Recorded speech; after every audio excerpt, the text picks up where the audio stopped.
रात के 2:30 बज रहे थे। नींद से बोझल आँखों को जबरदस्ती खोलते हुए रोहन ने मोबाइल का अलार्म बंद किया। लेकिन यह अजीब बात थी, उसने अलार्म सेट ही नहीं किया था।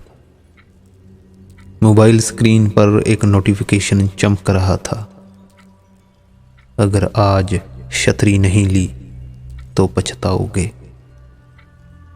छतरी? दिसंबर के महीने में बारिश? रोहन हंसा और फोन को बिस्तर पर फेंक दिया।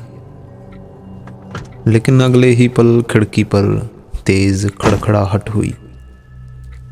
जब उसने पर्दा हटाकर देखा तो एक काले कपड़ों में लिपटा अजनबी उसकी खिड़की के बाहर खड़ा था। उसके चेहरे का आधा हिस्सा छतरी से ढका हुआ था। कौन हो? रोहन ने डरते हुए पूछा।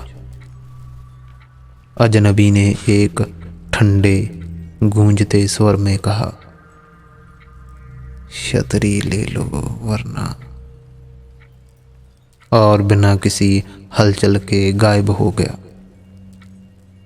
सुबह ऑफिस के लिए निकलते समय रोहन को रात की घटना याद आ गई। उसने इसे बुरा सपना मानकर झटक दिया, लेकिन जैसे ही वह बाहर निकला आसमान में काले बादल छा गए। दफ्तर की ओर जाते हुए एक पुरानी सुनसान गली में कदम रखते ही उसके फोन की घंटी बजी। वही नोटिफिकेशन फिर आया, अगर रुके नहीं तो पछताओगे। रोहन के कदम ठिठक गए। अचानक उसे महसूस हुआ कि गली का माहौल पूरी तरह बदल चुका था। हर दरवाज़ा बंद था, खिड़कियों पर पर्दे खींचे हुए थे और चारों ओर अजीब सा सन्नाटा था। तभी उसके पीछे किसी के कदमों की आहट सुनाई दी।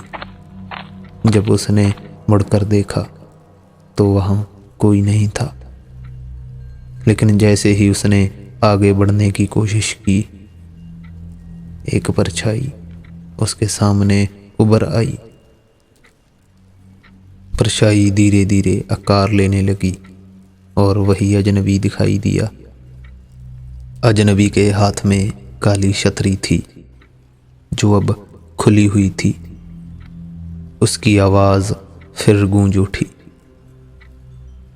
तुमने छतरी क्यों नहीं ली? तुम कौन हो? मुझसे क्या चाहिए? रोहन चिल्लाया। अजनबी ने जवाब नहीं दिया। उसने बस अपनी छतरी खोली और रोहन के ऊपर कर दी। और तभी रोहन को महसूस हुआ कि उसके चारों ओर सब कुछ रुक गया है। गली, हवा, समय, सब कुछ। वह अजनबी की आंखों में देख रहा था, जो अब गड्ढों की तरह खाली थी। अगली सुबह उस गली में पुलिस ने एक लाश बरामद की। लाश के हाथ में एक छतरी थी और फोन पर आखिरी नोटिफिकेशन चमक रहा था। अब पछताना क्या, जब समय ही नहीं बचा। सो दोस्तों, कैसी लगी आपको यह कहानी? लाइक, कमेंट और चैनल को सब्सक्राइब जरूर करें। धन्यवाद।